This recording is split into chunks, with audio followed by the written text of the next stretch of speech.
Okay, let me tell you a குட்டி story. ஒரு கிராமத்தில் ஒரு விவசாயி இருந்தாராம். அந்த விவசாயி கிட்ட ஒரு குதிரை இருந்துச்சாம். ஒரு நாள் என்ன ஆச்சுன்னா, அந்த குதிரை அவரை விட்டு ஓடி போயிருக்கு. அதுக்கு ஊரில் இருக்கிற எல்லாரும் சொல்லியிருக்காங்க, ஐயோ உங்களுக்கு பெரிய கெட்டது நடந்திருக்கு, உங்களுக்கு நிறைய நஷ்டம், உங்களுக்கு லக்கே இல்லை அப்படின்னு சொல்லியிருக்காங்க. அதுக்கு அமைதியாக அந்த விவசாயி சொல்லியிருக்காரு, இருக்கலாம் அப்படின்னு சொல்லியிருக்காரு. கொஞ்ச நாள் கழிச்சு என்ன ஆச்சுன்னு பார்த்தீங்கன்னா, அந்த குதிரை திரும்பி வந்திருக்கு.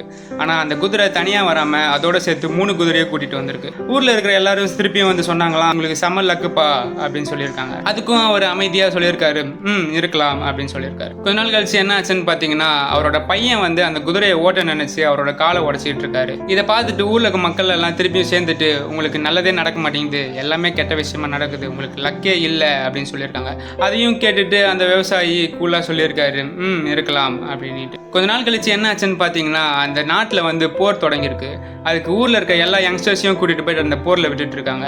ஆனால் இந்த விவசாயியோட பையனை மட்டும் கூட்டிகிட்டு போகாமல் விட்டுட்டு இருக்காங்க. ஏன்னு பார்த்தீங்கன்னா, அவரோட கால் உடஞ்சிருக்கு அப்படின்ட்டு. உடனே ஊரில் இருக்க மக்கள் எல்லாம் ஒன்று சேர்ந்து சொல்லியிருக்காங்க, அன்னைக்கு நம்ம நினச்சோம் அவருக்கு கெட்ட விஷயம் நடந்திருக்கு அப்படின்ட்டு. ஆனால் அந்த கெட்ட விஷயம் தான் அவரோட பையனோட உயிரையே காப்பாற்றிருக்கு. இதுலேருந்து நம்மளுக்கு என்ன தெரியுதுன்னு பார்த்தீங்கன்னா, நம்மளுக்கு நடக்கிற விஷயத்த உடனே நல்ல விஷயம் கெட்ட விஷயம் அப்படின்னு டக்குன்னு சொல்லிடுறோம். அந்த ட்ரூத் இஸ், ஒரு கதையோட எண்டிங் அந்த கதை முடிகிற வரைக்கும் நம்மளுக்கு தெரியாது. ஸோ அதே மாதிரி தான் நம்மளுக்கு இன்னைக்கு நடக்கிற விஷயம் கெட்டதாக தெரிஞ்சாலும் கொஞ்ச நாள் கழிச்சு பார்த்தீங்கன்னா அது நம்மளுக்கு நடந்த பெரிய நல்ல விஷயமா இருக்கும். So take everything positive.